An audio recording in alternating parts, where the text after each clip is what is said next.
Alright everybody, I'm Jace. Some of you have met me in real life. I don't normally get on camera too often. But Chica wants to do this, we're gonna do it.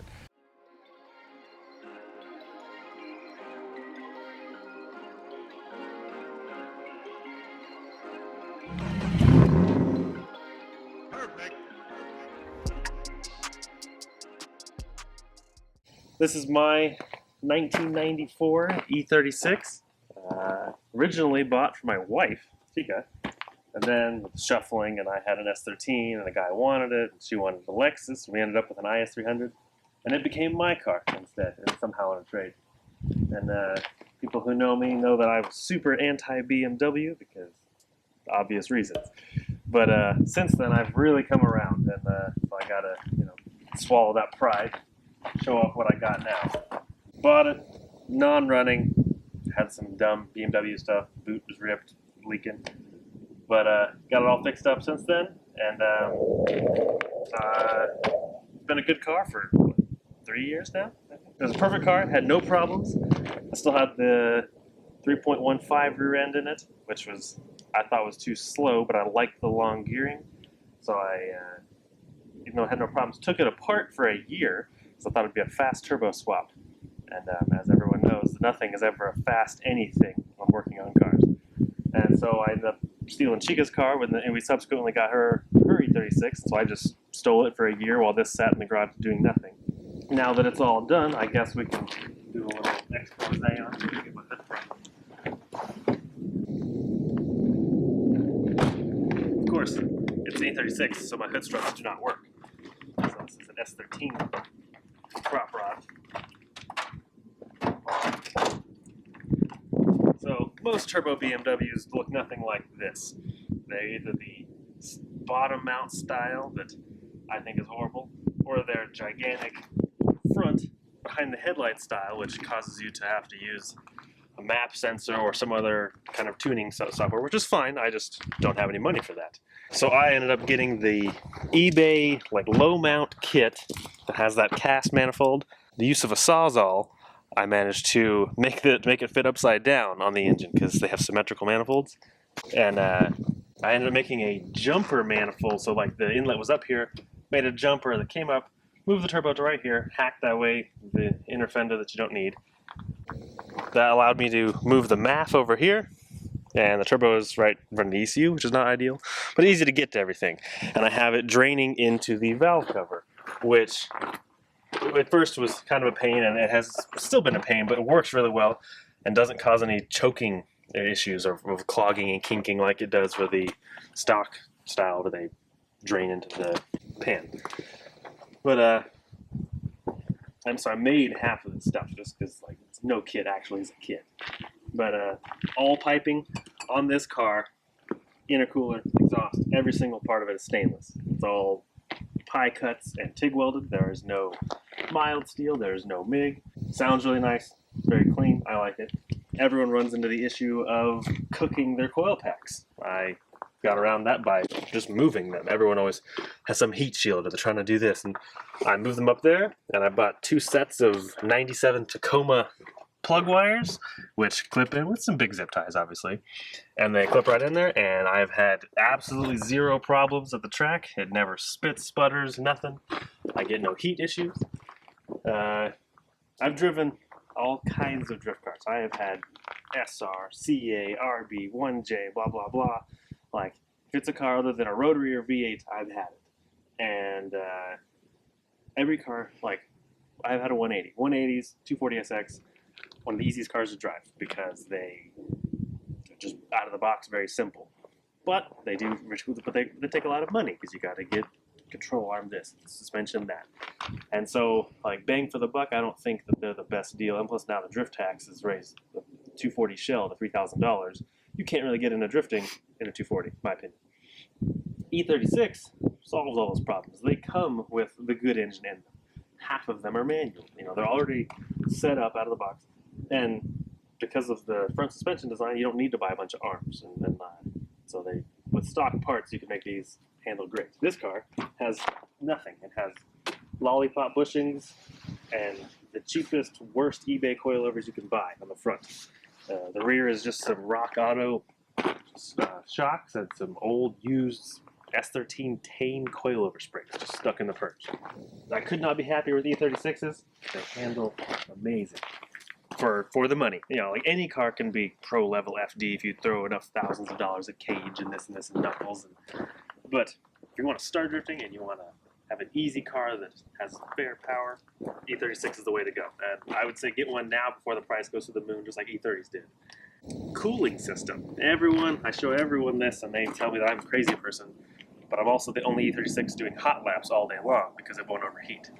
E36s, BMWs, all use the expansion tank, and it's got this hose in the bottom, and it's and all they bleed, and then they crack, and they overheat. I eliminated all that.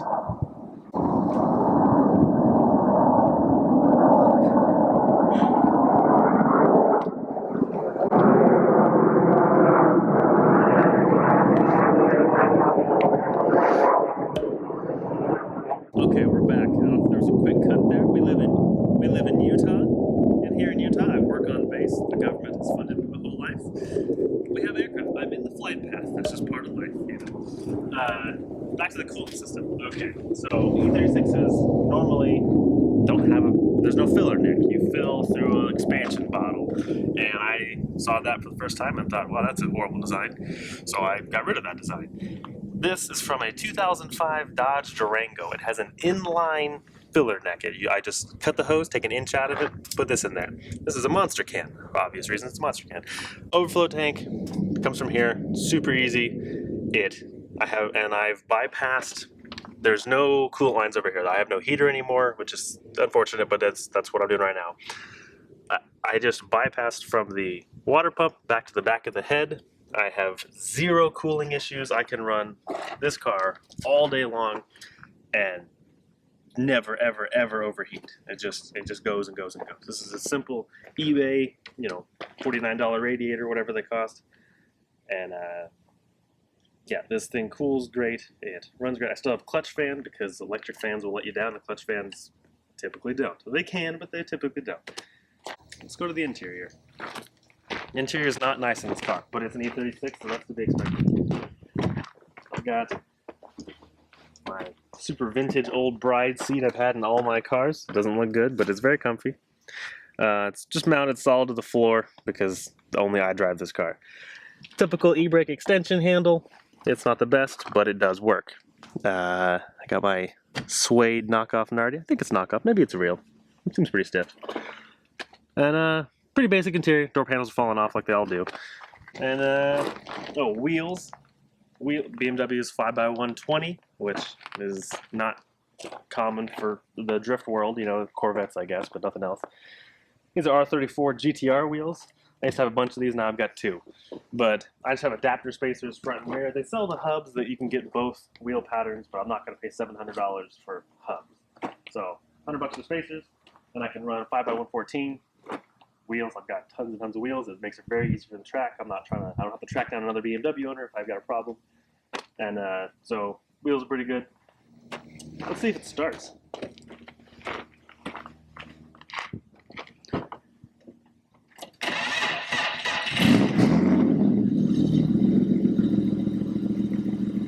Pretty cold here, so the battery's not the best, but it started right up.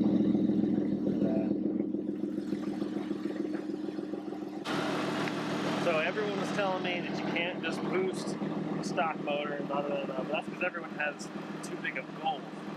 It's on 4 PSI. I have a 2-pressure regulator for the tuning on it. I've got a wideband and I've got a monitor and everything else. But it's perfect. It's the perfect amount of power. I still have the high compression, so it's like it's non-turbo with the extra little bit of boost. I've got the long gearing in the rear end, which gives me the ability to have second gear be extremely long. And if I'm ever in third gear, that's pretty quick in this car for the tracks we have here. My wife's car, I did the 3.91 rear end because it's non-turbo still. So it all works out for that car. This car is the big, smooth, long, there's enough oomph to get you going power. Of course, I'm missing a corner light because it got kicked off one night by some teenagers on the street. I don't know, it was gone one morning when I woke up. And they fall out anyway. But, I don't know, let's walk around the back of it.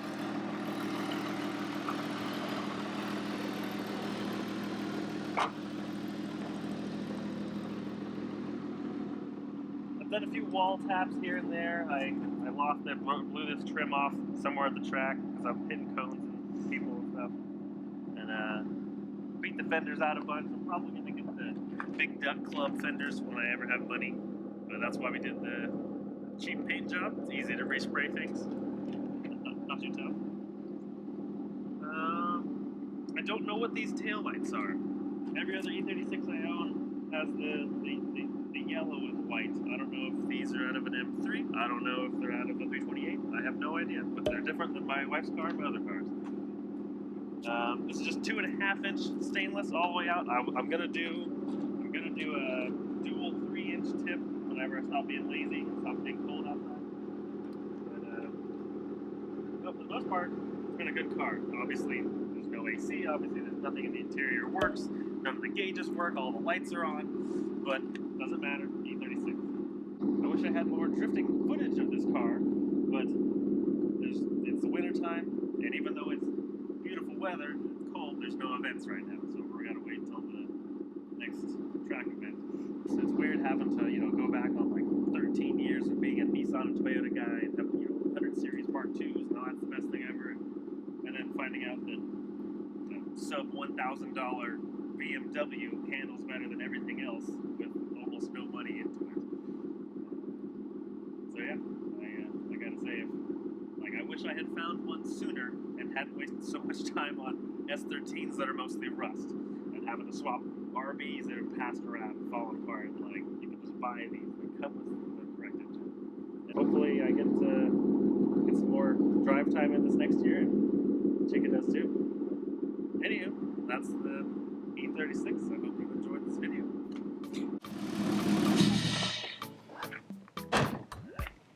Oh yeah, and like in the whole generic, if you want to see more of this car for some reason, just please like and subscribe. Check out more of our future videos. Thanks.